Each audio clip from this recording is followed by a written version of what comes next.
Comenzamos la charla invocando a nuestra Madre María en el nombre del Padre y del Hijo y del Espíritu Santo. Amén. Bendita sea tu pureza y eternamente lo sea, pues todo un Dios se recrea en tan graciosa belleza. A ti, celestial princesa, oh Virgen Sagrada María, yo te ofrezco en este día alma, vida y corazón. Mírame con compasión, no me dejes, Madre mía. Amén. Gloria al Padre y al Hijo y al Espíritu Santo. Como era en el principio, ahora y siempre, por los siglos de los siglos. Amén. En nombre del Padre y del Hijo y del Espíritu Santo. Amén. Bien, queridas hermanas, vamos a tratar hoy día de profundizar un poco en el misterio de San José. En nuestro oratorio mariano, San José siempre ha sido importante, pero el Padre creó esta piedra fundacional, la 11ª piedra, que se llama San José, custodio de nuestras cruces. Custodio. ¿Qué significa custodiar? Cuidar, ¿no es cierto? ¿Y por qué la cruz? ¿No es cierto? Bueno, tiene toda una explicación muy profunda el Padre que nos regaló en una carta que él escribió ya al final de su vida y que nunca la llegó a publicar, ¿eh? Ni siquiera la terminó por completar porque quedó ahí media inédita, ¿no es cierto? Y esta carta la entregó en una asamblea de padres y hermanos, ¿ya? Cerca del año 18, por ahí, en marzo. Y esta carta, entonces, del padre Sergio, revela lo que significa la 11ª piedra fundacional, que es dedicada a San José. Es muy bonita la carta y nosotros queremos, como editorial María Reina, ¿no es cierto?, editarla, publicarla en este año especial que tenemos un Tincunaco internacional, ¿ya? Y ojalá la podamos entregar allá en Argentina, en Córdoba, ya lista, editada, publicada. Ahora, si la tenemos antes será. ¿Ah? Es un librito bien bonito, va a quedar muy lindo y es la primera carta que queremos publicar de nuestro padre fundador. Después vendrán las otras cartas. Y es justamente esta la última que él hizo, ¿ya?, dedicada a San José. Bueno, dice varias cosas interesantes en la carta el padre, pero yo creo que para lo que nosotros nos convoca hoy día, la imagen de San José es algo tan importante en la vida de un cristiano, no solamente de nosotros como miembros del oratorio mariano, ¿ya? ¿Por qué es tan importante la presencia de San José en nosotros? Porque Jesús quiso que San José estuviera en la base y en la cabeza de su propia familia. Eso dice algo muy relevante, ¿no es cierto? Que Jesús no quiso estar solamente viviendo con María, porque uno puede decir con nuestra madre, con la Virgen, ya tiene el paraíso asegurado acá en la tierra, ¿no es cierto? Jesús, pero no. Él también quiso tener una figura paterna. Y eso lo vamos a estudiar hoy día. ¿Por qué es tan importante, ¿no? Hoy por hoy, la figura paterna está bien considerada, está bien evaluada, se acepta dentro de la sociedad la autoridad paterna. No tanto, ¿no es cierto? Parece que más la autoridad materna. ¿Sí? Materna, ya de las abuelitas. ¿No? ¿Está bien? ¿Está bien? Gracias por el detalle técnico editorial. Pero, ¿se ve o no? Sí. ¿Sí? Hola. Sí. Después las vamos a mostrar a ustedes. Ya. Entonces, San José. Hay tantas cosas que se puede decir de San José. No sé si ustedes me permiten hablar primero algunos temas un poquito filosóficos y teológicos de nuestro patrono San José, ¿no? Acá aparece él durmiendo, ¿no es cierto?, porque él es el patrono de la buena muerte. ¿Por qué San José entonces tiene que estar en la Sagrada Familia? Porque Jesús es el Hijo de Dios. Pero es el Hijo de Dios que se hizo hombre, ¿no es cierto? Entonces Jesús, por decir así, tiene dos familias. La familia del cielo y la familia de la tierra. ¿Ya? En el cielo, Él convive con el Padre y el Espíritu Santo, ¿no? Y conforman esta Trinidad sacrosanta, Padre, Hijo y Espíritu Santo. Y luego esa Trinidad Santa se replica acá en la tierra con la Sagrada Familia. ¿Se entiende? Porque está el Hijo, que es el niño que nació en Belén, pero también está el Padre en la familia. Y el Padre, ¿por quién es representado? José. Por San José. O sea, no es menor la tarea de San José, ¿no es cierto? Significar la presencia del Padre Dios en la familia de Jesús. Es tan importante eso, ¿no? Y entre paréntesis, esto el Papa San Juan Pablo II, en una encíclica que se llama Redemptoris Custos, que la cita el Padre Sergio en su carta, llega a decir que San José es el Padre de la Iglesia Universal. No dice patrono, dice Padre. ¿Qué quiere decir eso? Que nosotros, igual que Jesús, no solo tenemos una madre, la Virgen María, sino que tenemos también un Padre. Legítimamente nuestro Padre, adoptivo, pero Padre, ¿no es cierto? Porque Él fue un verdadero Padre para San José. Si bien no es un Padre biológico, pero es un Padre del corazón, porque le transmitió a su Hijo todo su conocimiento, todo su amor, su cuidado, estuvo siempre presente, todo lo que Él tenía en su alma, en su conocimiento, se lo comunicó a su Hijo Jesús, como un Padre, ¿no es cierto?, que está ahí siempre entregando la vida, sosteniéndola, manteniéndola, custodiándola, cuidándola, ¿no? Eso hizo San José con Jesús. Es una imagen perfecta del Padre Dios, pero en la familia que Él tuvo acá en la tierra. Y si San José es el Padre, representa al Padre Dios, ¿quién representa al Espíritu Santo para el niño Jesús? Sorpresa para algunos, ¿no? Sorpresa, claro. Sí, la madre.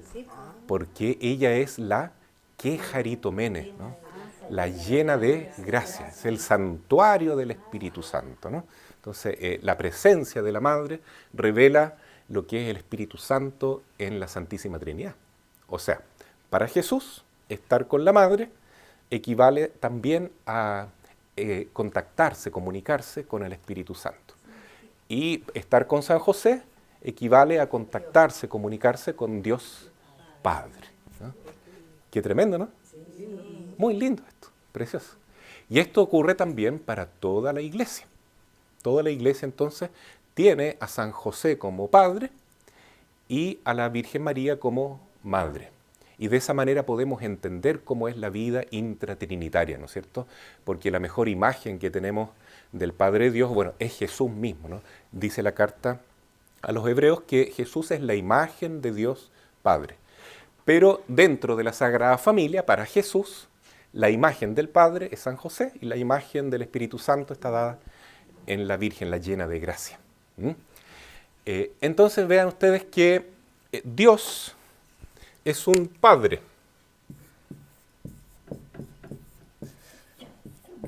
¿Y qué significa la palabra Padre?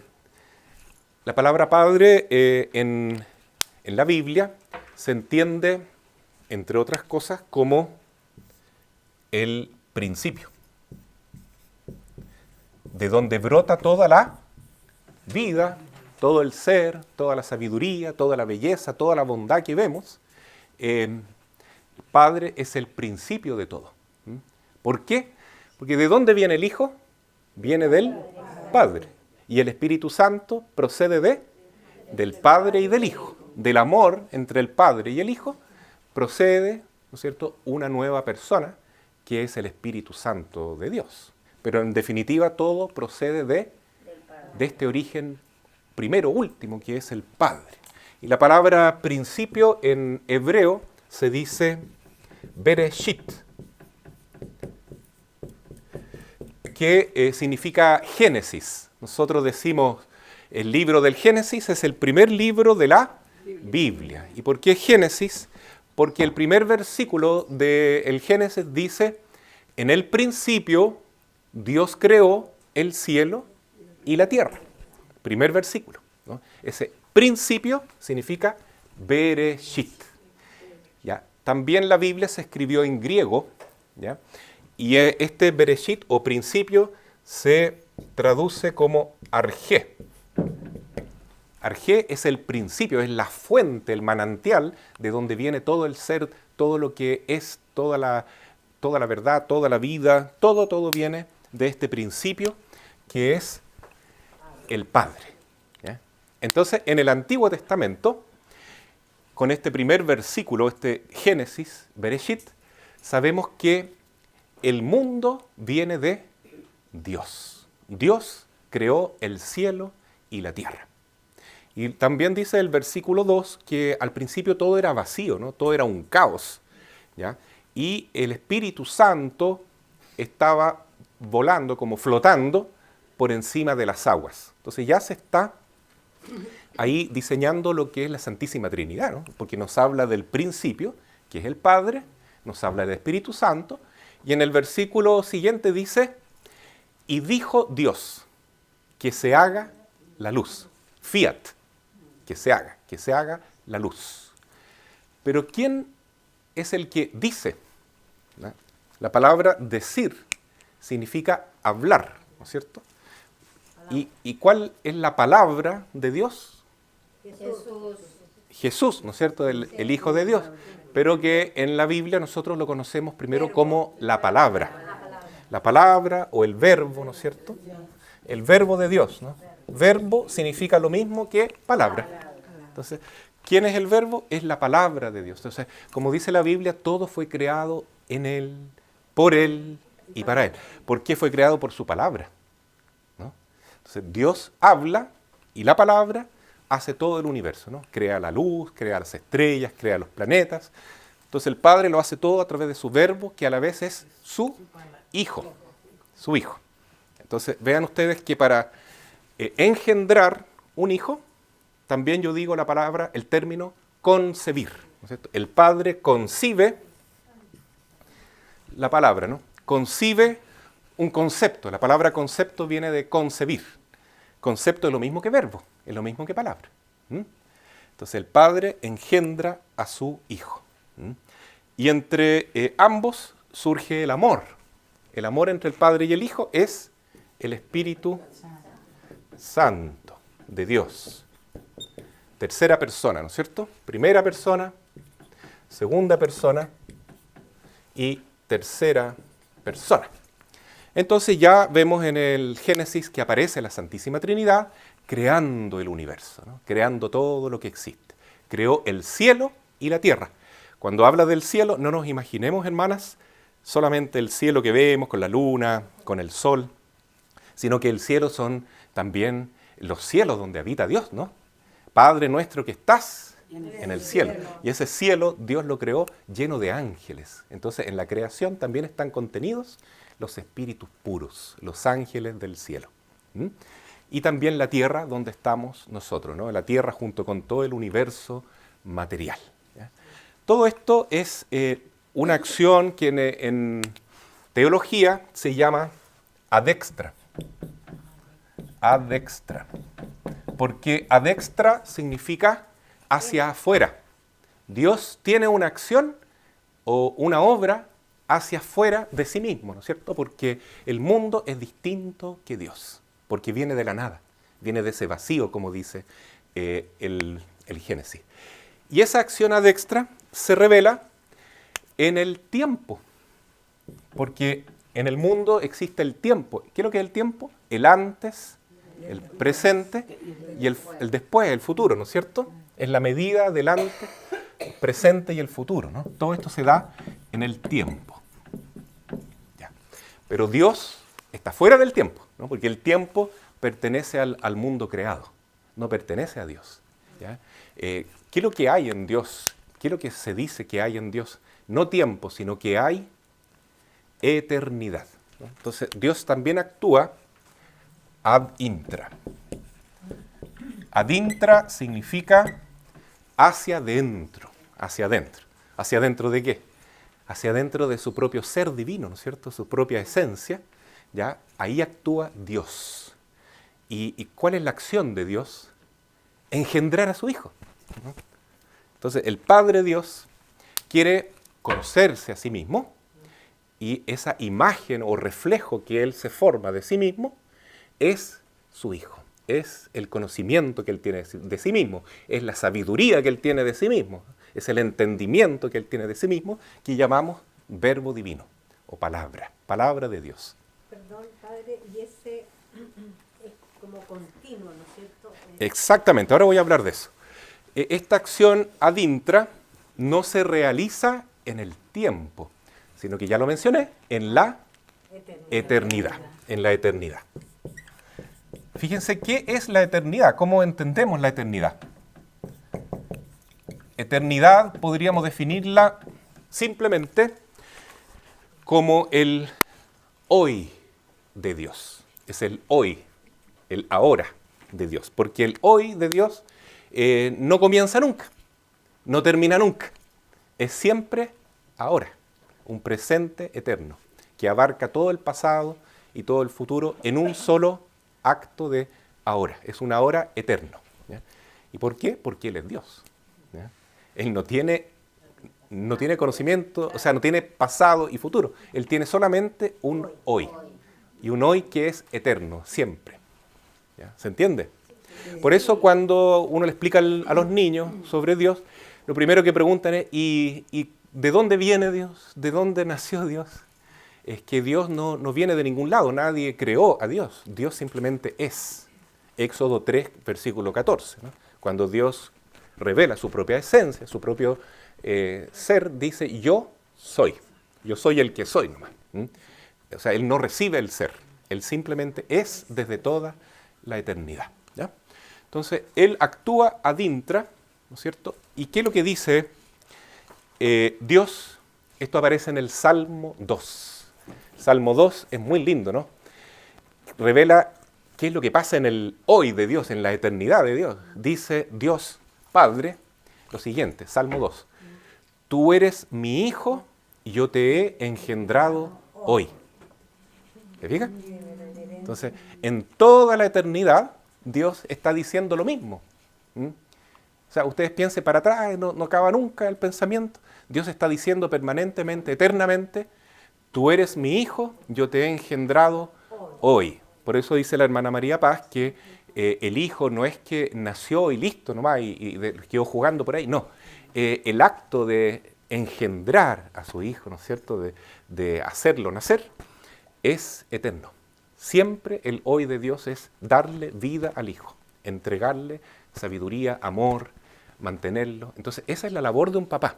No es solamente engendrar a un hijo, traerlo al mundo, sino también cuidarlo, acompañarlo, protegerlo, darle la vida, hacerlo crecer, hacerlo desarrollarse para que llegue a ser cada vez más persona.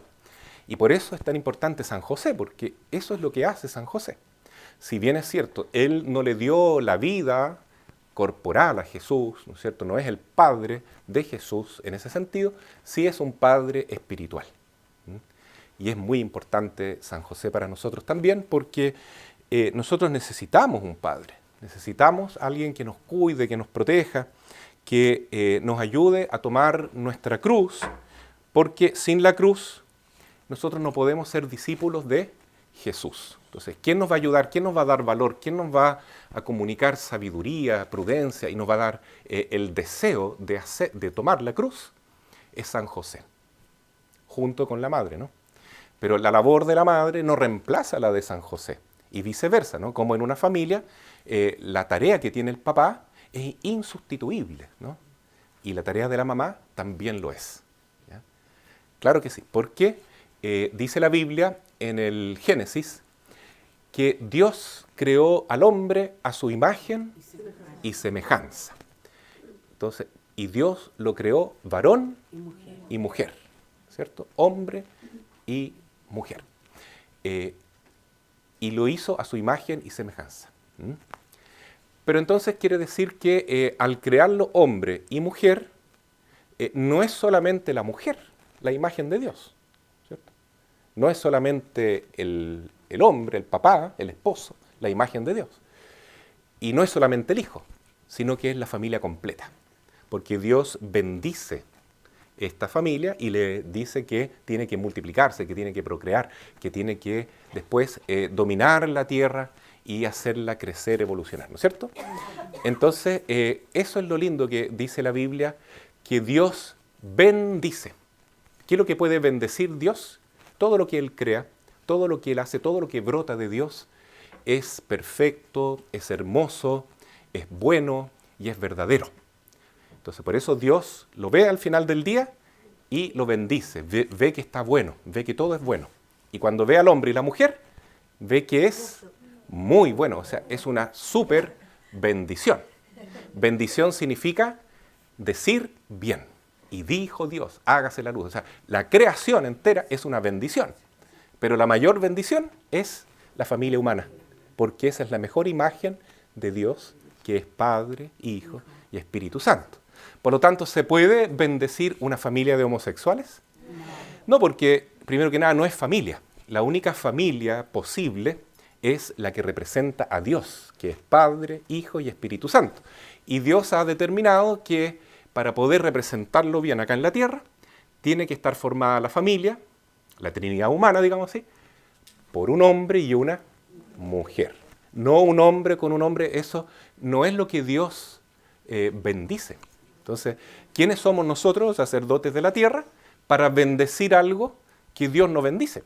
No se puede bendecir eso, ¿no es cierto? Solamente uno puede bendecir lo que procede de Dios, que es verdadero, bueno y bello. O sea, la familia tal como Dios la pensó, la creó y quiere que signifique en el mundo su presencia también, ¿no? Porque la Sagrada Familia y toda familia humana, que está conformada de acuerdo a la voluntad de Dios, es presencia de Dios en la tierra. Bien, entonces tenemos que el Padre actúa en la eternidad engendrando a su Hijo. ¿Y dónde aparece eso? En el Nuevo Testamento, el evangelio más bonito de todos y más profundo es el de San Juan, el discípulo amado. Y San Juan es tan profundo que también habla de principio, igual que el Génesis, ¿no? Que el Génesis dice, en el principio Dios creó el cielo y la tierra, o sea, en el tiempo. Ahora San Juan nos va a hablar de la eternidad, qué pasa en la eternidad. Y dice, empieza el prólogo de San Juan, capítulo 1, versículo 1, y dice, en el principio estaba la palabra. En arjé, gen, jo, logos. Así lo escribe él en griego, ¿no? En el principio, en arjé, gen, estaba, jo, logos, la palabra. ¿Ya? ¿Y quién era la palabra? Y la palabra estaba con Dios. ¿Ya? El Hijo está con el Padre. Y luego dice, y la palabra era Dios. Entonces, eso es lo que ocurre aquí, ¿no? Tú eres mi hijo, yo te he engendrado hoy. Y ese hoy se repite eternamente, ¿no? Por ejemplo, cuando Jesús se bautiza, este es mi hijo muy amado. Y viene el Espíritu Santo en forma de paloma, ¿no? O cuando Jesús está en el monte Tabor, se escucha la voz del Padre, este es mi hijo muy amado, escúchenlo, escúchenlo. Y lo mismo ocurre cuando nosotros somos creados, ¿sí? Hace un par de semanas atrás estuve en un retiro en La Serena con su hermana Patricia. Y había una señora argentina que reveló algo muy grande, que ella había visto el momento de su concepción. Imagínense. Ella vio el momento de la concepción, que es el momento en que nuestra alma está más cerca de Dios, porque venimos directamente de sus manos y no tenemos todavía el pecado original, ¿no? En el momento de la concepción, de la creación, estamos en un momento inmaculado, por decir así. Es una fracción de tiempo y luego ya contraemos el pecado original. Pero mientras estamos en ese momento tan perfecto de una unión tan íntima con Dios, ella vio que había sido una explosión de luz y de amor. Y lo vio. Qué hermoso, ¿no? Y lo mismo pasa con el verbo, o sea, con mayor razón, Eso ocurre primeramente en Jesús, porque el Señor es el primogénito de numerosos hermanos, ¿no? Entonces, lo que pasa con nosotros, en primer lugar, pasó con el Hijo. Y en segundo lugar, con María. Porque María es si Jesús es el primogénito, la Virgen es la secundogénita, la quien nace después de Jesús, ¿no? Tiene que ser así, es obvio que es así, ¿cierto? Entonces, qué lindo ese momento de nuestra concepción, porque es el momento que es creada nuestra alma y Dios nos da una misión en la tierra y nos infunde esa alma en el cuerpecito formado por el papá y mamá, y estamos nosotros, personas humanas, espirituales y corporales al mismo tiempo, ¿no? Pero una sola persona. Bueno, ¿qué pasa entonces? Que hay otro momento en que Dios nos dice, tú eres mi hijo, tú eres mi hija, yo te he engendrado hoy, y es en el bautismo. Porque en el bautismo nosotros recibimos la misma vida del Verbo eterno. Participamos de la naturaleza divina. Entonces, el bautismo es aún más importante que nuestro nacimiento y que nuestra existencia, porque nos da la vida de hijos de Dios, ¿ya? Entonces, lo mismo que pasa con el Hijo, se replica en cada uno de nosotros. Tú eres mi hijo, yo te he engendrado hoy. Ahora, eso ocurre en la eternidad, ¿no es cierto? Un acto divino que es eterno. Pero al mismo tiempo, o simultáneamente, mejor dicho, Dios está creando el cuerpo de su Hijo, ¿ya? Porque en Dios no hay antes y después, ¿se acuerdan? Sí. Entonces, todo lo que hace Dios, Padre, es en un solo acto. Por eso Santo Tomás dice acto puro. En Dios no hay distintos actos. Nosotros sí tenemos hartos actos, ¿no? En la mañana nos despertamos, apagamos el despertador, nos lavamos los dientes, nos vestimos, vamos a tomar desayuno, vamos a la charla. Son distintos actos que repetimos nosotros a veces por rutina, pero es distinto un acto que otro, ¿no? En Dios, en cambio, hay un solo acto. Y ahí está el acto hacia adentro, de su propia vida divina. Tú eres mi hijo, yo te he engendrado hoy. Y el acto hacia afuera. ¿Y qué es lo más importante, hermanas, que Dios hizo ad extra, hacia afuera de sí mismo? ¿Qué es lo más grande que hizo Él? Decía el Génesis que en el principio Dios creó el cielo y la tierra y el hombre, la familia humana, pero más importante que eso todavía. Más importante ya lo dice el Nuevo Testamento, lo dice San Juan, que esta palabra que estaba con Dios, la palabra se hizo carne y habitó entre nosotros. Entonces eso es lo más importante. Más importante que todo el universo completo es la carne del Hijo de Dios. Su cuerpo divino, su cuerpo es lo más grande, lo más hermoso que hay, ¿ya? Claro, el cuerpo de Jesús es el templo, ¿no es cierto?, del Padre y del Espíritu Santo, pero ahí el cuerpo de Jesús es Jesús mismo, ¿no es cierto? Sí, claro. Porque Jesús es Dios y hombre verdadero. Entonces, eso es lo más grande que tiene, ¿no? Y después del cuerpo de Jesús, este cuerpo de Jesús no puede entenderse sin el cuerpo de María. ¿Por qué? ¿Cómo formó su cuerpo Jesús? Con María, a través de María. Con su madre, ¿no? Entonces, el cuerpo de Jesús y el cuerpo de María son indisolubles, ¿no? No se pueden separar, ¿ya? Esto es tan grande que cuando yo comulgo, recibo la comunión, no solo recibo el cuerpo de Jesús, sino también el cuerpo de María. Porque no puedo separar a Jesús de María. Tan es así que San Luis María Griñón de Montfort, que el padre Sergio, nuestro fundador, asumió esta espiritualidad de él, ¿ya?, en la piedra fundacional de la esclavitud mariana. San Luis dice que es más fácil separar la luz del sol que a Cristo de María. Entonces, fíjense lo que dice Carta a los Hebreos, capítulo 10, en el versículo 5. Y cuando entró en el mundo, dijo: no quisiste sacrificio ni ofrenda, sino que me has formado un cuerpo. Me has formado un cuerpo, ¿ya? Entonces, cuando entra en el mundo la palabra de Dios, el Verbo se hizo carne, Él dice, me has formado un cuerpo, ¿ya? Y después dice en el versículo 7, Hebreos 10:7, he aquí que vengo a hacer tu voluntad. He aquí que vengo a hacer tu voluntad. Entonces, la divina voluntad del Padre es engendrar a su Hijo, ¿no? Y verse reflejado en su Hijo. Y el Hijo, la voluntad divina de Él es cumplir la voluntad del Padre, ser obediente al Padre. He aquí que vengo a hacer tu voluntad, ¿no? Entonces, todo hijo y toda hija que realmente pertenece a Dios quiere vivir la divina voluntad. Vive en la divina voluntad. He aquí que vengo a hacer tu voluntad. ¿Y qué es lo que dice la madre? Dice lo mismo, ¿no? He aquí la esclava del Señor. Hágase en mí según tu palabra, o sea, según la divina voluntad. Entonces, lo más grande, hermanos, hermanas, lo más bonito que puede haber en nuestra vida es vivir en la divina voluntad. Porque ahí entonces estamos totalmente unidos a este misterio del Padre, del Hijo, del Espíritu Santo y al misterio de la Trinidad humana, que es Jesús, María y José, ¿no? Porque la iglesia verdadera, es una prolongación de la Sagrada Familia, ¿ya? Todos somos hijos en la Sagrada Familia, hijos en el Hijo, enseña la teología católica, ¿ya? Y por lo tanto tenemos como padres legítimos a nuestra Madre María y a San José. Pregunta ahora, ¿podemos dejar a San José de lado? No. De ninguna manera, cada vez tenemos que incorporarlo más en nuestra espiritualidad, ¿ya?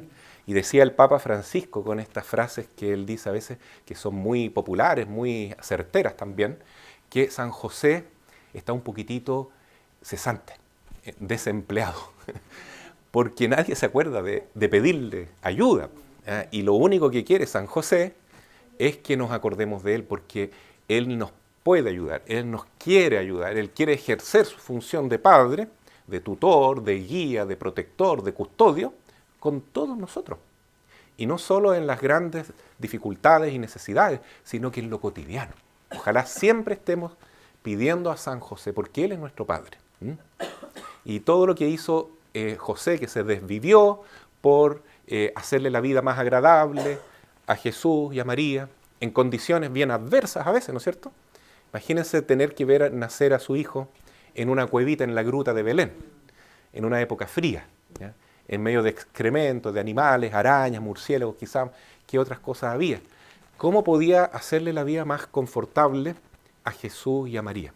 Bueno, San José se desvivió por su familia, ¿no es cierto?, para protegerlos.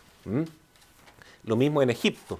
Qué terrible tener que levantarse en la noche en medio, ¿no es cierto?, de la madrugada, con esa palabra del ángel, levántate, toma al niño y huye a Egipto, porque Herodes quiere matar al niño, ¿no? Tremendo, ¿no? Pero ahí está San José, el custodio, el protector. Y también, fíjense, es la cabeza de la familia. Aunque él no es más importante que María, y mucho menos que Jesús. Pero igual Jesús y María se someten a San José. Él es la cabeza de la familia. El ángel habla con el jefe, con la cabeza, San José. Y San José, a su vez, se convierte en servidor de María y de Jesús, ¿no? Porque todo santo y santa de Dios no dicen yo he venido a ser servido, sino que dice yo he venido a servir, como Jesús, y a dar mi vida en rescate por muchos. Entonces San José en Egipto, ahí estuvo trabajando. Imagínense llegar a un país desconocido, qué difícil es crear un ambiente, ¿no es cierto?, hogareño, pero San José estuvo ahí luchando para que la Virgen y el niño lo pasaran lo mejor posible dentro de la situación difícil en que estaban. Entonces, qué importante, hermanos, es tener a San José. Él es el que custodia nuestras cruces, dice el Padre Sergio, ¿no es cierto?, en su carta tan bonita de la 11ª piedra fundacional. Dice tantas cosas el Padre en su carta, ¿no? San José, esto es del Padre Sergio, por voluntad del Señor debe entonces cuidarnos a todos los miembros del oratorio, a todos los miembros de la esposa de Cristo como miembros de la Iglesia, ¿ya? No es que San José quiera nomás, se le ocurra, no, él debe cuidarnos, porque es la tarea que él tiene, que Dios le ha dado, cuidarnos y protegernos a todos nosotros, en calidad de padre, de papá espiritual, ¿cierto? Entonces, nosotros aceptamos tener un papá como San José, ¿cierto? ¿Y cuál es la mejor imagen de San José que nosotros tenemos en el oratorio? Padre Sergio. El Padre Sergio, sin duda, ¿no? Claro, el Padre Sergio encarnó muy bien las virtudes de San José. Todo lo que podemos decir de San José, el Padre lo vivió sobre todo en las últimas décadas de su vida, porque en ese tiempo el Padre ya no podía hablar mucho, ¿no? El Padre Sergio tenía una voz muy linda, y él cantaba, componía canto y predicaba maravillosamente, pero él siempre iba ofreciendo su salud para que otras personas pudieran tener un poco más de salud, para también ofrecer sus dolores por la salvación y santificación de sus hijos espirituales, es decir, de todos nosotros, de la familia del oratorio, ¿ya? Entonces él cargó fuertemente la cruz, vivió en el desafío de la cruz, las últimas décadas de su vida principalmente. Entonces, en el Padre Sergio, nosotros vemos esta imagen de San José. Y hay un signo que nos cuenta en la carta el Padre que es muy interesante, y es el siguiente, y es que su nombre verdadero era Sergio José. Sergio José. ¿Ya? Y esto, ¿cómo lo podemos saber? Porque se descubrió ya que en la partida de bautismo de él en la parroquia de la Anunciación de Santiago, decía Sergio José. ¿Por qué? Porque seguramente su mamá le dijo al curita, dígale Sergio José, ese es su nombre verdadero de bautismo. Y quedó el nombre finalmente Sergio José del Carmen. Entonces es el nombre legítimo del Padre Sergio. Él es del Carmen, obviamente, porque nació el 16 de julio. Vicente también. Ese no, ese lo agregó él después. Lo agregó. Sí, lo agregó él. Pero el que aparece en la partida de bautismo, Sergio José del Carmen. ¿Ya? Entonces, el papá de él, ¿no? Ismael, cuando lo fue a inscribir en el registro civil, estaba muy apurado porque él era médico, tenía que dar clases, qué sé yo. Entonces, él lo inscribió rápido nomás y le puso Sergio nomás. Sergio. Entonces, nombre civil, Sergio. Punto. Pero el nombre verdadero de bautismo, Sergio José. Entonces, el Padre pide en esta carta que ojalá lo recordemos de esa manera. Sergio José. Porque la vocación de él es representar la figura de San José para la familia del oratorio y ser también, ¿por qué no?, un esposo de María en ese sentido, ¿no? Espiritualmente, ¿no? Un esposo de María y un padre, un gran padre espiritual de la familia del oratorio. Era todo lo que él quería porque era su vocación, ¿sí? Porque él quería cuidarnos, quería ayudarnos también a nosotros a vivir nuestra vocación, ¿ya? Y nuestra vocación pasa por la cruz. Por eso San José es el custodio de nuestras cruces.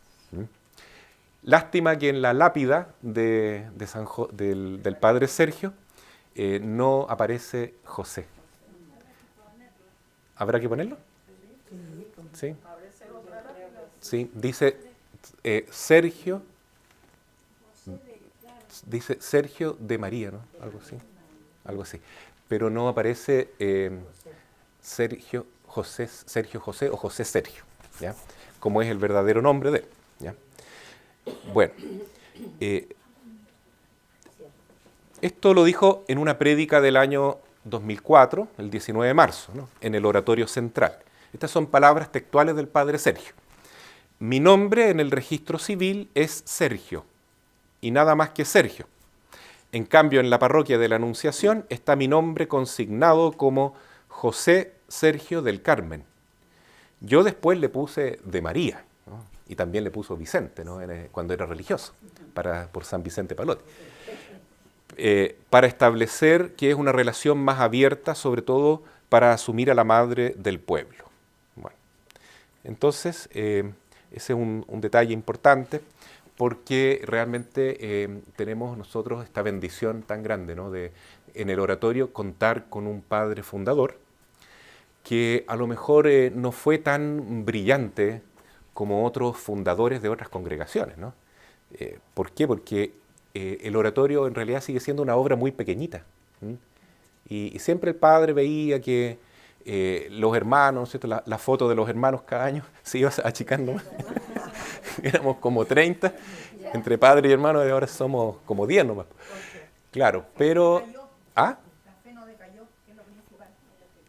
Claro, pero uno se pregunta, ¿qué es más importante, el número o la calidad, ¿no es cierto? Entonces, cuando vemos a Jesús que vivió con esta familia tan pequeña, en Nazaret, en Egipto, ¿ya? Uno dice, lo importante es vivir la fe, ¿ya? Lo demás, el número, todo eso va a venir con el tiempo, ¿ya? Y el Juan Pablo II, ¿sí? que volvamos a ser 12. Claro, no importa que volvamos a ser 12, lo que importa es que seamos fieles. Fieles. Y ahí está el tema de ustedes, ¿no? La fidelidad. Lo más importante es la fidelidad. ¿Y qué es la fidelidad? Es vivir en la divina voluntad, ¿no? Hebreos 10, versículo 7. He aquí que vengo a hacer tu voluntad, porque tú me has engendrado, Padre, y me has dado un cuerpo. Me has dado un cuerpo. Cuando Jesús dice, me has dado un cuerpo, Él está diciendo, me has dado una madre que me entregó un cuerpo. Y también está diciendo, me has dado una iglesia, una familia. Jesús dice, ¿quién es mi madre? ¿Quién es mi hermano? ¿Quién es mi hermana?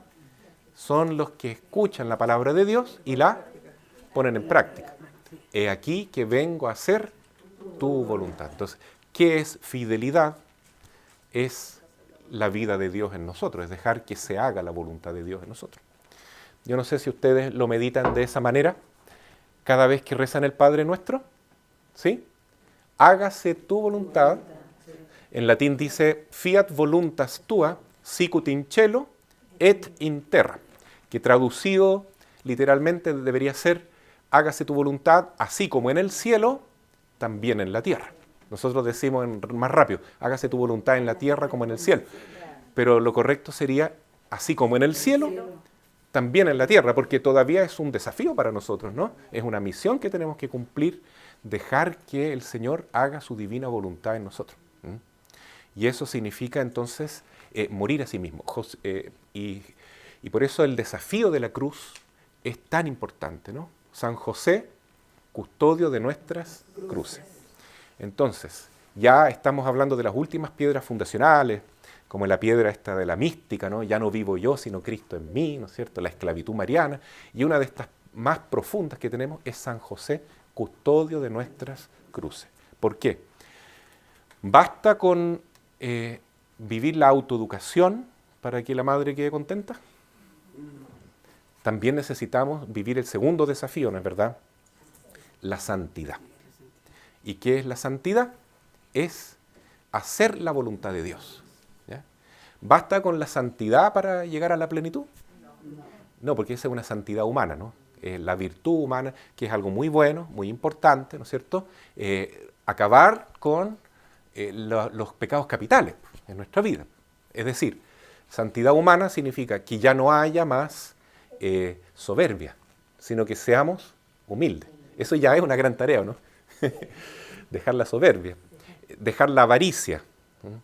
La avaricia, el materialismo, el consumismo, ¿no? Lo que nos apega a esto, ¿no? Y ser generoso, ¿no? Dejar la lujuria, ¿no? Eso es tan importante, ¿no? Porque si no hay pureza en nuestro corazón, ¿cómo va a estar el Espíritu Santo? ¿No? Entonces, y esa es la gracia de San José, que fue un esposo casto, fue un esposo puro, ¿no es cierto? Que se contuvo ya en la parte humana, pero porque él estaba lleno de gracia también. Y él quería eso, él quería ser puro, quería ser casto como la Virgen. Y lo más probable es que el Señor lo fue formando para eso, ¿ya? En el oratorio, el padre Sergio nos enseñó que los hermanos debemos ser, y los sacerdotes, nazires. Así decía el padre, nazir. Y esa es una palabra antigua del Antiguo Testamento, nazir, nazareo, ¿no? Por ejemplo, Sansón era un nazir, porque no podía tener contacto con mujeres, ni beber vino, ni cortarse el pelo, ¿ya? Pero San José, y yo creo que también era un nazir. De tal modo que cuando la Virgen le dice, en el día que los presentan, que deben casarse, ¿no? le revela el misterio que ella tiene de ser virgen, él rápidamente dice, entonces yo te voy a acompañar y también voy a permanecer virgen a tu lado. ¿Mm? Es que de otra manera no pudo haber sido, ¿no? Porque si la pureza es tan necesaria para vivir la santidad, cuánto más pureza tiene que haber tenido San José, ¿no? Para cuidar a la Virgen, la Inmaculada, y a Jesús, que es el mismo Hijo de Dios, ¿no? Entonces, él tiene que haber tenido mucha, pero mucha pureza. Y si bien amaba a la Virgen como su esposa legítima, pero no lo hizo nunca desde un punto de vista de concupiscencia, ¿cierto? Solamente con un amor humano divino al mismo tiempo, ¿no?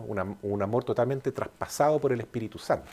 Y eso solamente se puede lograr viviendo la castidad. ¿Ya? ¿La castidad es solo para sacerdotes y monjitas? No. ¿Los matrimonios pueden vivir la castidad? Sí. Y una pareja que está conviviendo y no pueden casarse porque a lo mejor uno estaba casado antes, ¿puede vivir la castidad? Ahí noté un poco de duda, ¿no es cierto? Mire, todas las personas del mundo, desde el más niño hasta el más grande, y sin importar su estado de vida, podemos vivir la castidad. ¿Ya? Por ejemplo, si dos personas no pueden casarse por algún motivo y viven juntas, lo único que tienen que hacer es vivir como José y María. O sea, viven la castidad celibataria. Se pueden amar, pueden ser amigos, pueden ser hermanos, pueden acompañarse. Lo único que tienen que evitar es la relación íntima corporal, digamos así, y mantener su celibato para vivir en gracia de Dios. Y ustedes, algunas personas dicen, no ustedes, claro que son mujeres espirituales, pero algunas personas dicen que eso es imposible.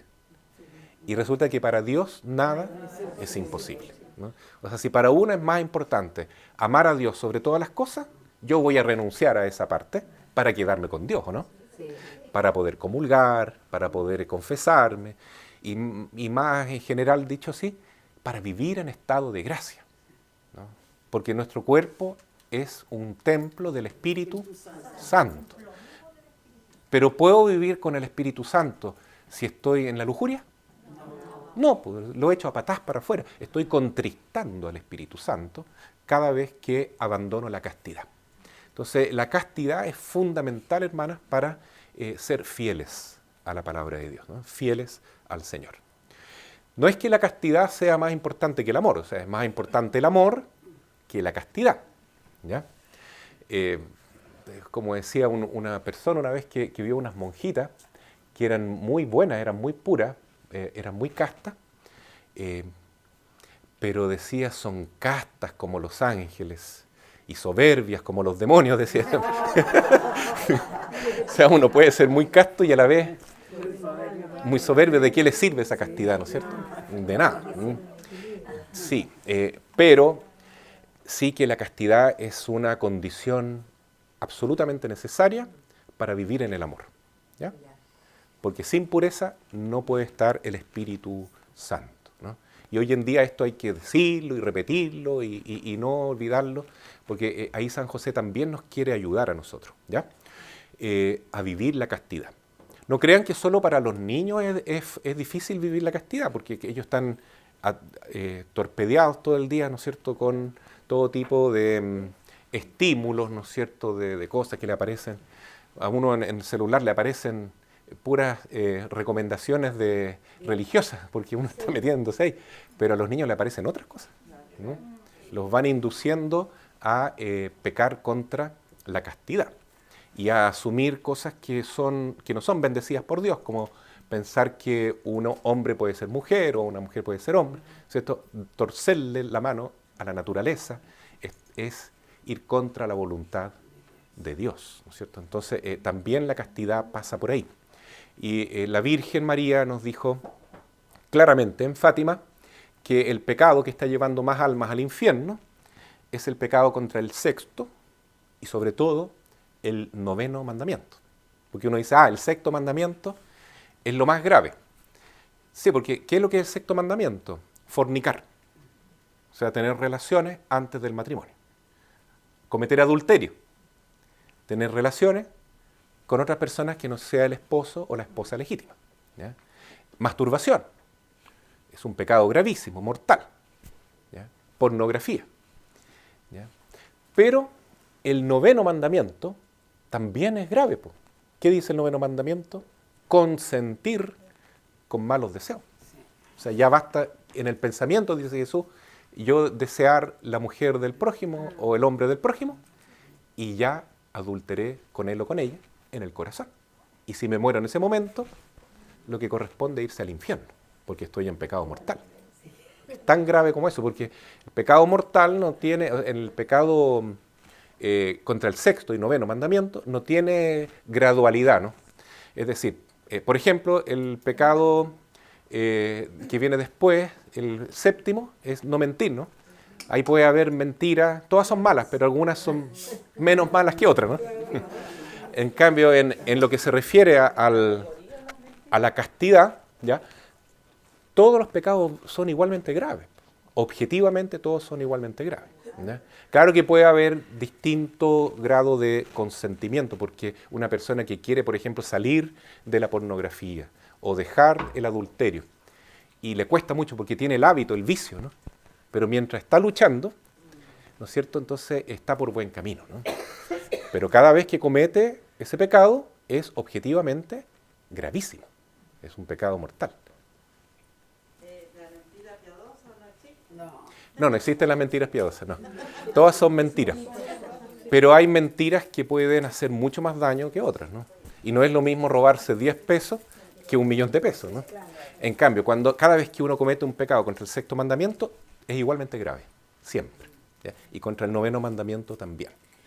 Entonces, por eso que hay que pedirle ayuda a San José, porque ¿quién nos va a ayudar a llevar la cruz, sobre todo cuando se está luchando contra esto, ¿no? La cruz de la pureza, ¿no? ¿Quién nos va a ayudar a salir del vicio, de la lujuria? Es San José. San José. ¿Ya? San José, ¿por qué motivo? Porque San José está totalmente unido a la Virgen María y unido a Jesús. Entonces, él nos enseña a mirar a Jesús. ¿Se pueden imaginar ustedes cómo él contemplaba a Jesús en Belén? O cada vez que estaba durmiendo el niño Jesús, que él se quedaba mirándolo junto a la madre, adorándolo, ¿no es cierto? Amándolo, queriéndolo. Y eso, mirar a Jesús produce la virtud de la castidad, la pureza. Es la única manera de llegar a la castidad. Mirar la palabra de Dios, mirar a Jesús, ¿no? Porque eso aparece en las bienaventuranzas, Mateo capítulo 5. ¿Ves? Felices los puros porque ellos verán a Dios. Lo cual vale al revés también. Felices los que ven a Dios porque serán castos. Entonces la única manera de vivir la castidad es concentrar nuestra mente, nuestro corazón en el Hijo de Dios, en Jesús.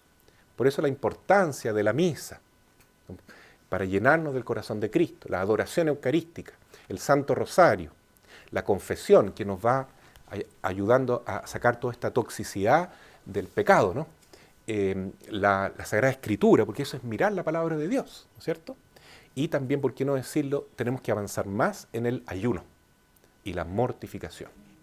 Porque si no mortificamos nuestro sentido y nuestra soberbia y todo eso, si no morimos a nosotros mismos, difícilmente vamos a poder decir, he aquí que vengo a hacer tu voluntad. Porque, claro, si uno no se acostumbra a mortificarse, es porque uno siempre está dejándose llevar por sus impulsos, ¿no es cierto? Que es lo más fácil, lo más cómodo. Pero Jesús dice, el que quiera salvarse, que tome el camino estrecho. Y el camino angosto es negarme a mí mismo, negar mi voluntad. Fíjense ustedes que la Virgen María, nuestra Madre, ella nunca tuvo un acto de propia voluntad, de voluntad humana, porque ella siempre dejó que Dios hiciera su voluntad en ella. Pero eso ya no es solamente el segundo desafío, no es solamente dejar los pecados capitales, ¿no? Que no los mencioné a todos a propósito, ¿no? Ahora los voy a nombrar nomás. Soberbia, avaricia, dijimos, lujuria, después viene la envidia, terrible, ¿no es cierto? ¿Qué es la envidia? La envidia es alegrarse con el mal del prójimo. O sea, cuando a alguien que yo conozco, que es de mi familia incluso, le va mal, yo me pongo contento. ¿Cómo puede ser? Eso es envidia, ¿no? O desearle el mal al prójimo. ¿Ya? En cambio, el Señor nos invita a ser caritativos, ¿no? La caridad es alegrarse cuando a mi prójimo le va bien. ¿Ya? Después viene la pereza, ¿no? La pereza no es común, ¿o sí? La flojera.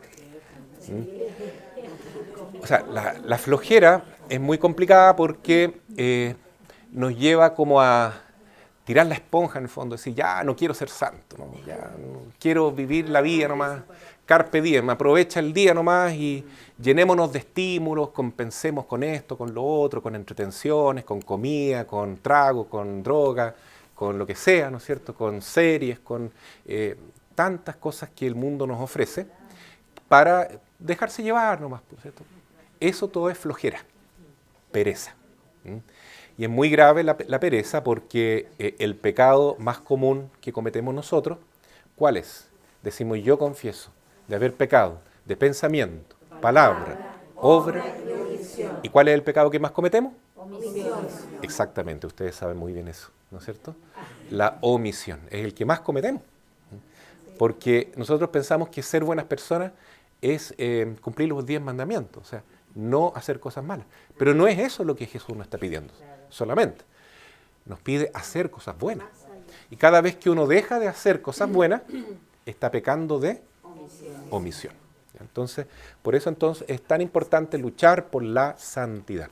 Pero la santidad todavía es algo muy humano, con la gracia de Dios, por supuesto, pero es mi santidad, es yo logrando vencer los pecados capitales y cumpliendo los 10 mandamientos. Nosotros estamos llamados a algo más grande en el oratorio y en la iglesia, ¿no? Que es vivir el tercer desafío. ¿Y el tercer desafío qué es? La cruz. ¿Y qué es la cruz? Es morir a la propia voluntad. Entonces, porque aún en la santidad yo puedo estar siendo virtuoso porque yo quiero. Pero en la cruz es ya ni siquiera quiero ser yo santo, sino que lo único que yo quiero es que Cristo viva en mí. Pero para eso tengo que morir a mí mismo. Y la Virgen María siempre murió a sí misma. Murió a su propia voluntad para dejar que el Señor hiciera lo que quisiera con ella. Por eso es lo que ella dice no es un emblema nomás, pues ella no dice soy la esclava del Señor como un spot publicitario, no. Ella realmente es la esclava del Señor, porque ella nunca hizo su propia voluntad, siempre estaba muriendo a sí misma. Y eso es vivir el desafío de la cruz. Y eso parece ser que lo alcanzó el Padre Sergio en un grado muy alto, ¿no? Entonces, yo digo ahora, ¿qué importa que el Padre no haya visto un gran movimiento floreciente en todo el mundo, o que el Papa aprobase el movimiento, porque ni siquiera estamos aprobados por el Papa, ¿no? Sino que por un obispo en Puerto Montt? Pero más importante que todo eso es que el Padre fue fiel, ¿cierto? Igual que la palabra de Dios, Hebreos 10, versículo 7, he aquí que vengo a hacer tu voluntad. Lo demás no interesa. Lo demás dejémoselo a Dios nomás, ¿no? Los éxitos humanos, las cosas humanas. ¿No les parece? No sé si hay alguna pregunta por mientras. Tengo una duda. Se dice que el Padre nació con un sello, ¿cierto? ¿Un sello? Un sello. ¿Sí? ¿Es por María? El 16 de octubre. ¿Sí? Sí. El sello mariano. 16 de julio. 16 de julio. Claro. Así es. Y si ahora aparece que se llama José también. Esa es otra marca. ¿Es cierto que? Marca de bautismo, ¿no? Porque el nombre de bautismo es el que importa. Claro. Porque ¿qué importa más? ¿Nacer para el mundo o nacer para el cielo? Y ese es el bautismo. Entonces, Sergio José del Carmen. Ahí está el nombre de él. Y San José fue el más fiel de todos los fieles, ¿no? Sí. Él aceptó todo lo que Dios. Por eso la Iglesia enseña que el culto, es decir, la forma de alabar a Jesús, tiene que ser adoración. Adoración. ¿Qué es lo que es adoración?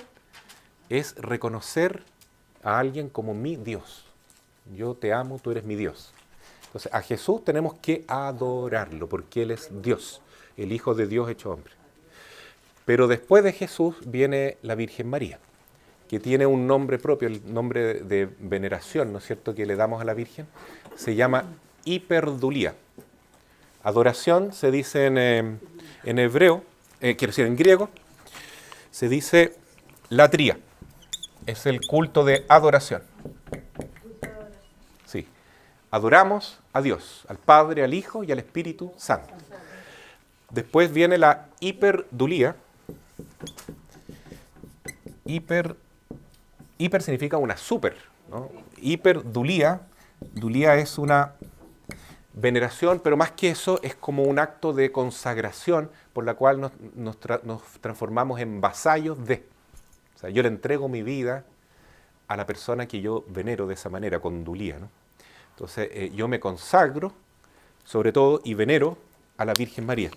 Es la veneración más grande que puede haber, porque hiper quiere decir que estaba más allá y es una super veneración. ¿Por qué? Porque la Virgen, si bien es cierto, no es Dios, ella está llena de Dios, ¿no? Ella toca las playas de la divinidad, dice San Bernardo, ¿no? Pero a San José también la Iglesia le tiene un tipo de veneración única. ¿Qué tipo de veneración le damos a San José? No es adoración, por supuesto, tampoco hiperdulía, eso es a la Virgen. A San José se le da protodulía. Protodulía. ¿Qué significa proto? Significa primera. Primera.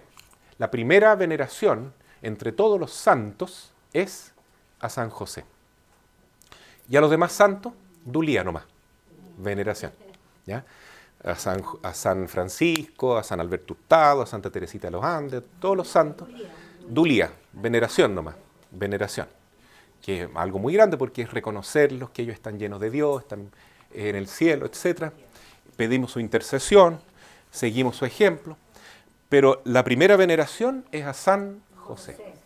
La veneración que es más allá que una veneración, pero no llega a ser adoración, es a la Virgen María, hiperdulía, y a Jesús, al Padre y al Espíritu Santo, latría, adoración. ¿Ya? Adoración.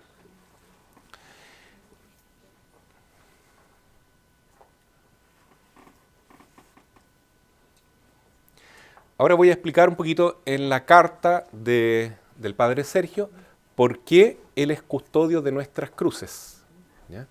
¿Por qué custodia nuestras cruces y no decimos custodia nuestra familia, nuestra salud, nuestra autoeducación, nuestra santidad? No, nuestras cruces.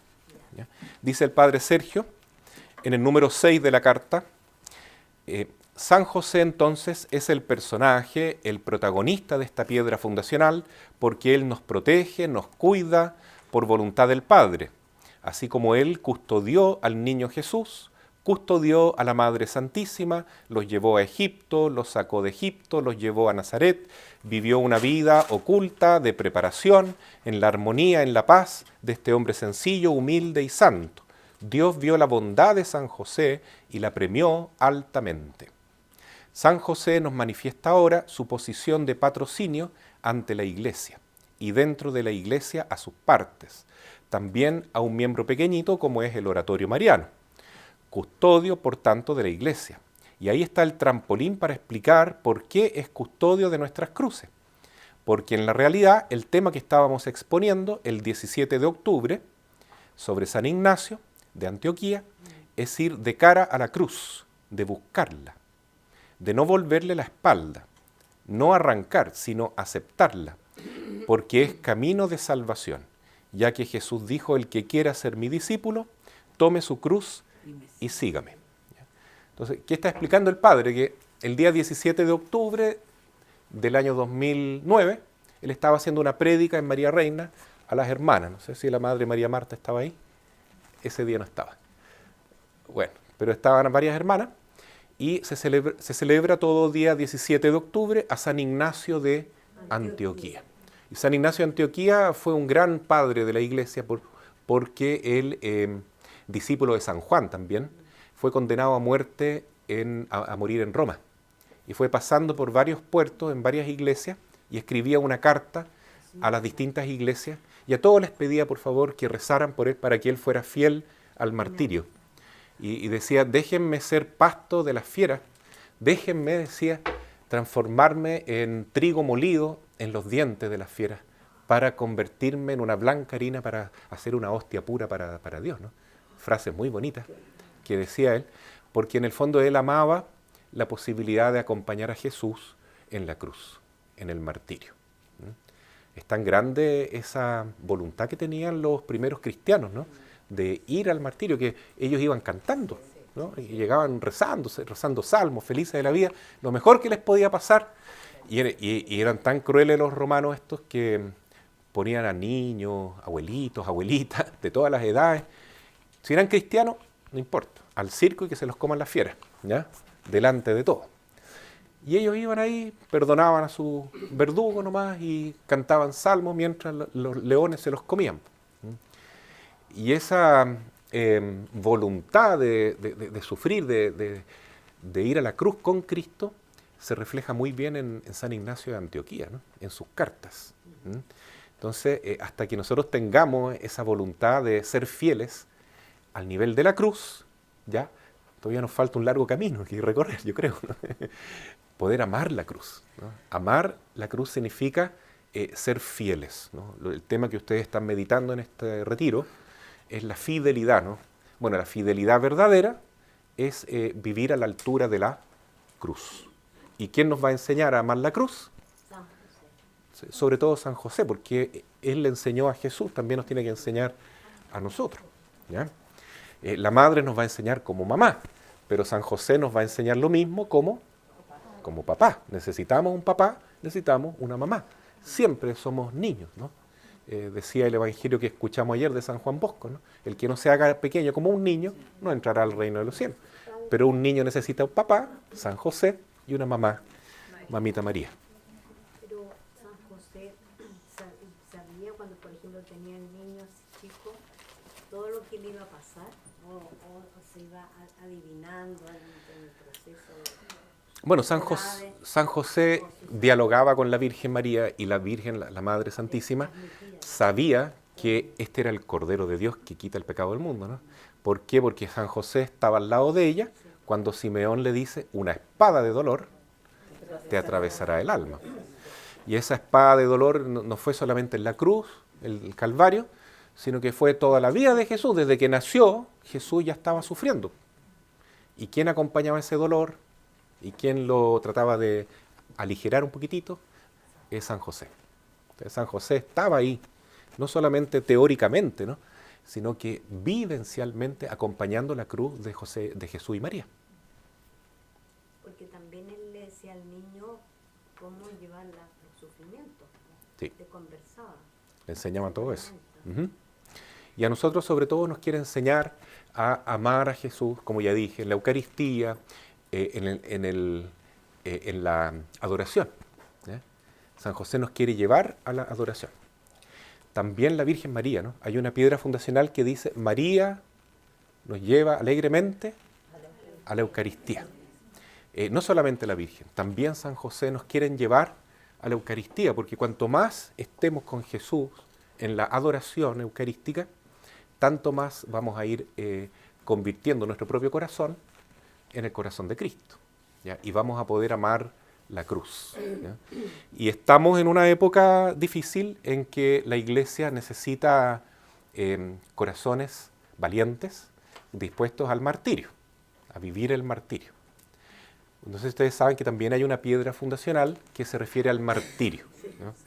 O sea que al final de su vida el padre Sergio, como se dice, colocó toda la carne en la parrilla, digamos, al final. ¿Qué es lo que significa entrar al oratorio? Significa todo esto. Estar dispuesto incluso a ir feliz de la vida al martirio. Ahora, ir al martirio no significa amar el dolor por el dolor, ¿no? Eso sería ser un sádico, un masoquista. Pero significa sí acompañar a Jesús, el Verbo de Dios, ¿no?, que vino al mundo a dar su vida por nosotros, a entregar su vida, a quitar el pecado del mundo, pero eso no se puede hacer sino en la cruz. Y nosotros no podemos ser fieles a Jesús hasta las últimas consecuencias, como decía el padre Sergio, sino en la cruz. ¿Quién nos podrá ayudar a amar la cruz, no? Una vez una hermana del oratorio me decía eso, que es que me cuesta tanto la cruz, padre. Yo acepto la santidad, pero la cruz se me hace cuesta arriba. Y pedirla, pero... Y pedirla menos. Entonces, ¿cómo voy a abrazar la cruz?, me decía la hermana. Y en ese momento a mí se me iluminó la ampolleta y le dije, pero usted, si no puede abrazar la cruz, ¿podría abrazar al crucificado por lo menos? Ah, sí, a él sí. Al crucificado sí. Bueno, es lo mismo. Claro, entonces, ¿quién nos va a ir guiando a este amor a la cruz, al crucificado? San José y nuestra Madre María. ¿Ya? Padre, San José es un papel tan importante y se habla tan poco de él en la Biblia. Sí, y de la Virgen tampoco se habla mucho. Sí. Un poquito más, ¿no? Un poquito más. Pero de San José ya se decía que era un hombre justo, se decía que, bueno, de él viene el linaje del rey David, no sé, por eso Jesús es considerado hijo de David. ¿Ya? Ese linaje aparece en Mateo. Y el linaje de la Virgen María, ¿saben cuál es? Es el que aparece en Lucas capítulo 3. Ahí aparece, es otro linaje, otra genealogía distinta. Esa es la genealogía de María. Y la sangre de la Virgen viene del rey David, pero también está mezclado con el linaje de Aarón, del profeta, quiero decir, del sacerdocio. Entonces, en la genealogía real, biológica de Jesús, él desciende del rey David y de Aarón, es decir, del linaje sacerdotal también, ¿no? Por eso él es rey, sacerdote y profeta. ¿Ya? Incluso biológicamente. Bueno, ustedes conocen la estatua que se venera de San José en el oratorio, ¿no es cierto? Sí. Que tiene varios signos. Está aquí, chiquito.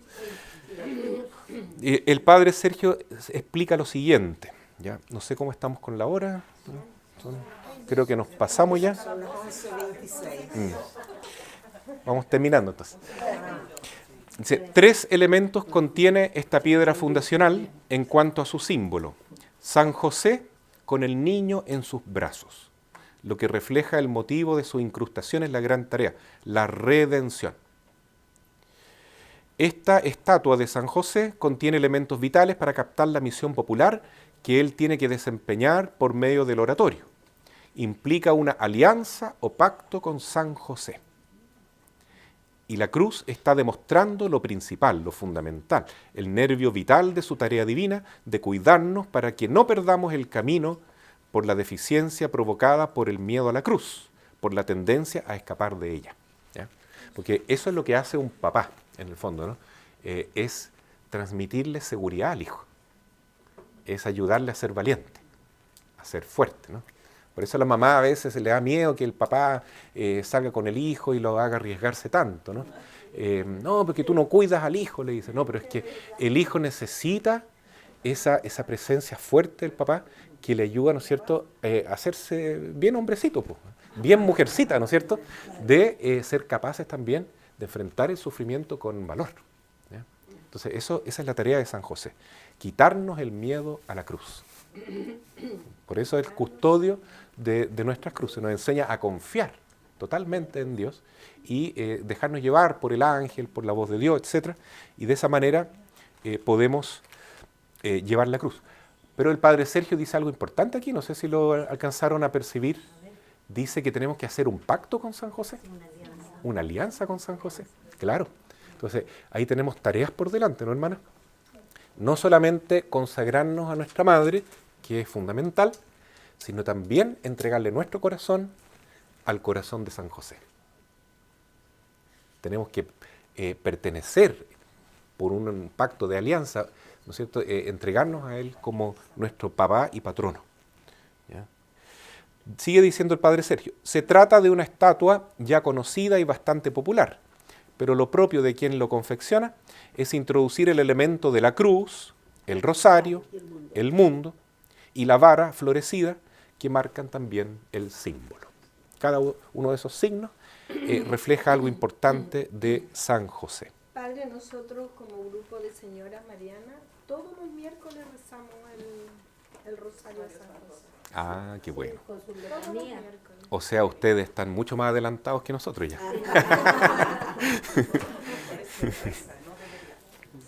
pero nosotros rezamos todos los miércoles el día de nuestra reunión. Qué bueno. ¿Qué otra pregunta o comentario tienen por ahora? Podríamos escucharlo todo el día. Sí, Claro.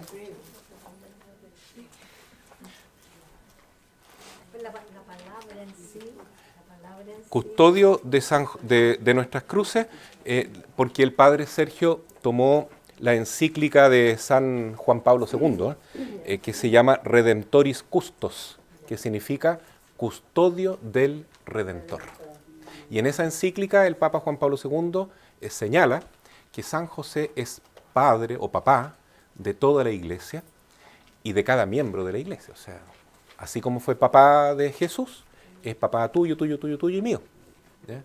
Eso declara San Juan Pablo II. Solo que el padre Sergio explica un poco más que no solamente es redentor, es custodio del Redentor, sino que también es custodio de nosotros, que también tenemos que tomar la cruz, ¿no? Porque ¿cómo nos redime Jesús? ¿Cómo es redentor Jesús? Con la cruz. Entonces también nosotros debemos cargar nuestra cruz y ayudar a Jesús a redimir el mundo, ¿no? Eso lo dice San Pablo. Completo en mi carne lo que falta los sufrimientos de Cristo. Y por eso María es corredentora. Porque no solamente Jesús quiso ofrecer sus propios sufrimientos, sino los sufrimientos de su madre por la salvación del mundo. ¿Qué año fue esa piedra, padre? 2009. 17 de octubre del 2009. San José, custodio de nuestras cruces. Padre, como usted dice que María es corredentora, ¿ya es un dogma o todavía no? No es un dogma, pero no es necesario que sea un dogma para hablar de ello, ¿no?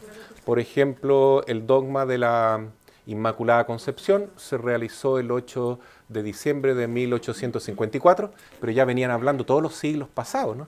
De que María era inmaculada, ¿no es cierto? Y eso es algo que está contenido también en la Biblia. Todos los dogmas están contenidos en la Biblia. Una vez yo dije que era corredentora y como que me dijeron no, que eso todavía no es un dogma. Claro, pero no significa que no sea verdad, pues, ¿no? Igual es verdad que la Virgen es corredentora, es nuestra abogada ante Jesús, ¿no es cierto? Porque la Virgen es la que sostiene el brazo de la justicia, porque ustedes saben que Jesús es la divina misericordia, ¿ya? Él lo dijo a Santa Faustina, eso, ¿no es cierto? Y el Papa Juan Pablo II lo declaró como una fiesta solemne el domingo después de la resurrección. Sí, el domingo de la divina misericordia. Y en buenas cuentas, ¿qué dice Jesús ahí? Él dice que Él es misericordia, pero también es justicia. Es las dos cosas. Entonces dice, yo prefiero que todos entren por la puerta de mi misericordia, pero si no, tendrán que conocer mi justicia, porque Jesús también es justo juez. ¿Ya? Entonces, muchas gracias. Entonces, y no sé por qué le dije eso yo, por su pregunta claro. Claro. Entonces, bueno, está que la Virgen, ella ve que Jesús ya está con ganas de aplicar la justicia. Porque el mundo merece o no merece castigo. Se equivocan rotundamente los cristianos que dicen que Dios no castiga, porque eso es la mentira más grande. Por supuesto que Dios castiga. El castigo es siempre el castigo divino es un castigo para corregirnos, ¿no es cierto? Para ayudarnos a enderezar nuestro camino, ¿ya? Pero a veces hay castigos que son castigos porque es lo que uno merece nomás, como Sodoma y Gomorra. O sea, el pecado que se cometía en Sodoma y Gomorra era tan grave, ¿ya? Que ni siquiera había 5 justos en Sodoma y Gomorra. Abraham le dijo, aunque hubiera 5 justos, yo salvaría Sodoma, pero no había ni siquiera 5 justos. Y el día, imagínense que estaba, entonces el Señor dijo, ya, igual voy a salvar a Lot, que era la preocupación de Abraham, su sobrino, su hermano. Entonces fueron unos ángeles a liberar a Lot y a su familia, y llegan los hombres de Sodoma, ¿no? Que eran unos sodomitas, obviamente. Y le dicen a Abraham, danos a esos hombres porque queremos abusar de ellos. Dice la Biblia. O sea, eran todos así. Entonces, ¿qué pasa? Que si en una ciudad todos son pecadores de esa manera y no quieren convertirse, entonces es mejor destruir esa ciudad. Porque si no, van a nacer más personas y más personas se van a ir al infierno, más se van a condenar todavía. Entonces cayó fuego del cielo. Entonces, ¿Dios castiga o no castiga? Sí. Castiga. también cayó el diluvio universal, tremendo castigo, pero era necesario para purificar la tierra. Pero también cuando el Señor ve que hay conversión, que hay arrepentimiento, Él echa para atrás la advertencia, ¿no? O la amenaza del castigo, ¿no? Dentro de 40 días Nínive será destruida. Y entonces el profeta decía que bueno, me escucharon todos, tomaron atención y estaban con miedo. Ahora se sentó para ver cómo era el espectáculo que iba a haber de la destrucción de Nínive. Pero resulta que los ninivitas hicieron penitencia, se arrepintieron, ¿ya? Y Dios no hizo caer ese castigo, ¿ya? Por lo tanto, nosotros los católicos no debemos creer en el tarot. ¿Qué tiene que ver ese tema? Mucho que ver, porque hay gente que cree en la estrella, que cree que todo está predeterminado, ¿no es cierto?, en los números, que todo estuviera como trágicamente predicho, ¿ya? Que todo estuviera así determinado fatídicamente. No, la historia está en las manos de Dios. Si nos portamos bien y nos arrepentimos, se cambia el curso de la historia, ¿ya? Lo mismo dijo la Virgen: si ustedes perseveran con el rosario, se va a acabar la Primera Guerra Mundial. Bueno, rezaron mucho el rosario y se acabó la Primera Guerra Mundial, al año siguiente de la aparición de Fátima. Pero si dejan de rezar el rosario, dijo, vendrá una guerra peor. Dejaron de rezar el rosario y vino la Segunda Guerra, que es lo peor que ha pasado en la historia. Entonces quiere decir que uno con el rosario puede cambiar el rumbo de la historia. Nosotros somos mucho más influyentes que todos los capos de la ONU, los presidentes, los militares que llevan el poder de... Porque si rezamos el rosario y hacemos sacrificio, vamos a evitar la guerra y vamos a lograr que muchos hermanos se conviertan y no se vayan al infierno y no sean castigados. Claro. Pero solo quiero terminar lo siguiente, que la Virgen María dice también, yo ya casi no puedo sostener el brazo de la justicia de mi hijo. Fíjense, él es la divina misericordia, pero también es divina justicia. Y parece que el castigo ya viene, y la madre siempre nos da un tiempito más, ¿no? Un tiempito más, ¿ya? Y a lo mejor el castigo ya tendría que haber venido hace rato, pero ella es nuestra abogada. ¿Es abogada o no es abogada? Sí, pues. Es corredentora, es abogada y es medianera de todas las gracias. Medianera. Y San Luis María de Montfort es tan potente al explicar esto, que dice que ella es medianera, no solo de las gracias creadas, sino también de las increadas, o sea, de las divinas. O sea, eso ya estamos hablando de otra cosa. Otro día para otra charla. Mire, yo hace poco que salí de vacaciones y en el afuera se ve todo esto que pasa aquí, que los muertos que aparecen, todo lo más malo, y que realmente es verdad. Entonces me hablaban de la segunda venida de Cristo, que la segunda venida de Cristo, que está todo escrito en la Biblia, que va a pasar esto, lo otro. Y bueno, yo con mi formación yo le decía que nosotros teníamos que también hacer algo, rezar, y todo lo que uno hace, lo poco y nada que puede hacer, según lo que se ve, ellos lo ven de otra manera. Y yo decía, sí, pues si yo leo la Biblia, realmente hay cosas que dicen y que están sucediendo. ¿Qué pasa en eso, padre? Que según ellos la segunda venida es como así como una cosa catastrófica. Bueno, eso dice la Biblia. Y que ya viene. Lo que pasa es que hay una influencia muy grande del mundo protestante, de los evangélicos, que ellos están acostumbrados a ponerle fecha a la segunda venida de Jesús, ¿no? Y es cierto que esto va a estar acompañado de grandes signos catastróficos, ¿eh? Que aparecen en Mateo capítulo 24. ¿No? Guerras, pestes, cosas astronómicas, cosmológicas, de todo, ¿no? Muchas cosas que van a ocurrir. Pero todo eso también dice Jesús es el comienzo nomás de los dolores de parto. ¿Se fija? También él dice, nadie sabe el día ni la hora, ni siquiera el Hijo del Hombre, o sea, el único que lo sabe es el Padre Eterno, ¿ya? Entonces quiere decir que uno no puede andar poniendo fechas, no puede decir esto ya es inminente, porque eso solamente lo sabe el Señor. Lo que pasa, como dice la hermana, es que nosotros debemos estar siempre preparados, con las velitas encendidas y con aceite de repuesto en la lámpara, porque si uno se queda dormido, y a veces uno se queda dormido, ¿no es cierto? Entonces cuando se despierta ya tiene el aceite de repuesto, ¿no? Entonces, solo para terminar el tema aquí, yo lo que les puedo decir, en mi punto de vista, que el fin, o sea, la llegada de Jesús no está tan cercana, a pesar de todo lo que vemos en el mundo. Lo que sí está cercano es un cambio de época. Estamos pasando una etapa importante de la historia de la Iglesia. ¿Y por qué? No lo digo yo, lo dice la Virgen, que van a haber grandes sufrimientos, que la Iglesia va a sufrir mucho, que el Santo Padre va a sufrir mucho, que los cristianos vamos a sufrir mucho, pero vamos a ser perseguidos, ¿no? Pero, dice la Virgen, que después de estas tribulaciones, mi corazón inmaculado triunfará y habrá un tiempo de paz en la tierra. Entonces, ese tiempo de paz indica que todavía falta una etapa importante en que la Iglesia va a volver a florecer, en que muchos se van a convertir, en que realmente se va a cumplir lo que dice este lema nuestro, ¿no? Madre del pueblo de Dios. Es decir, que el pueblo de Dios va a crecer tanto que van a venir los musulmanes, se van a hacer católicos, los judíos se van a hacer católicos, va a ser una maravilla, ya van a venir hasta los hindúes, van a venir hasta los ateos, se van a hacer católicos, ya todos se van a hacer católicos. ¿Por qué? Porque está profetizado que mi corazón inmaculado triunfará. ¿Y qué significa eso? Génesis 3:15. Pondré enemistad entre ti y la mujer. Ahí viene otro versículo y dice, ella te aplastará la cabeza. O sea, quiere decir que la Virgen va a vencer a la serpiente y al dragón que nos está atormentando en estos tiempos, ¿ya? Ella va a vencer.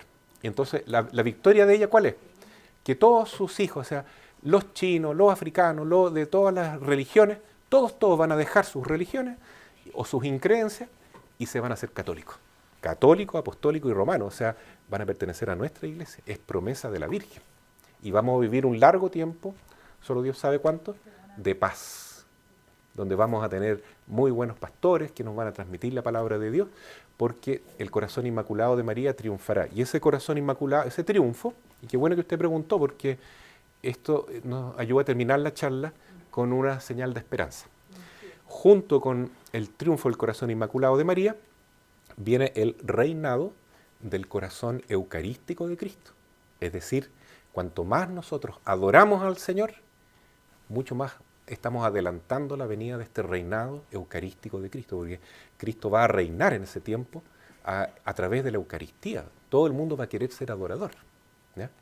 También va a ser el reinado de la divina voluntad. Ya nadie va a querer hacer su voluntad propia, sino que todos vamos a decir, he aquí el esclavo, la esclava del Señor, ¿ya? Y también va a ser un gran Pentecostés en que el Espíritu Santo va a estar soplando, pero un Pentecostés permanente, ¿no?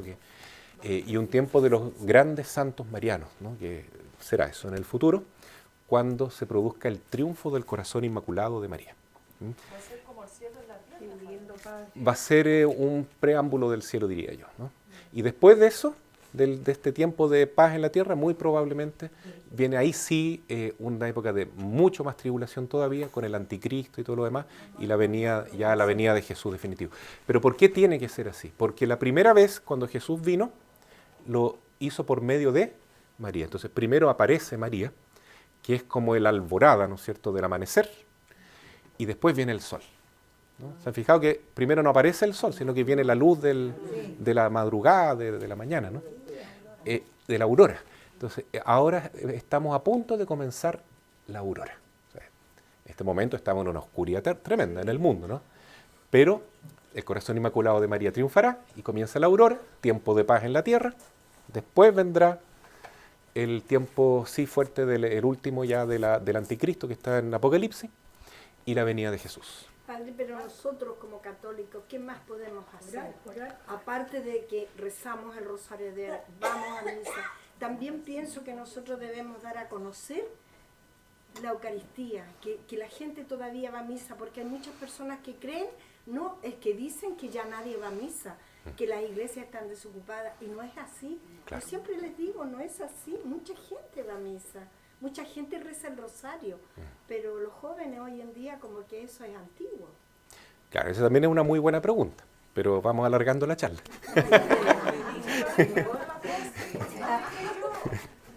Sí, pero la Madre María Rosa dice que ya hay que ir terminando. Sí, pero voy a responderle la pregunta. Voy a contestarle porque es importante. Y ahora sí terminamos. Nosotros queremos vivir el primer desafío, 29 de junio de 1971, la autoeducación. Queremos vivir el segundo desafío, que es la santidad, 3 de noviembre de 1973. Perdón. Y tercer desafío, 11 de febrero de 1976, el Día de la Virgen de Lourdes. Y hoy hemos hablado en el fondo de los 3 primeros desafíos, ¿no? Que los vamos a vivir con la ayuda de San José. Pero ahora voy a terminar, sí, con el cuarto desafío, con la cuarta piedra fundacional, que es el envío mariano. Que eso ocurrió el 3 de julio de 1977. Entonces el padre Sergio dice, yo te envío, vayan e incendien el mundo. Ego mito te ite et incendite mundum. ¿Ya? Es decir, que toda este amor, esta sabiduría, esta luz divina que la Madre nos quiere comunicar a nosotros, no es para nosotros solamente. Es para que nosotros nos transformemos en discípulos misioneros o en apóstoles de María. Entonces está muy bien lo que usted dice. Nosotros tenemos que dar a conocer todo esto, porque mucha gente lo necesita. ¿Están de acuerdo? Sí. Eso, muchas gracias.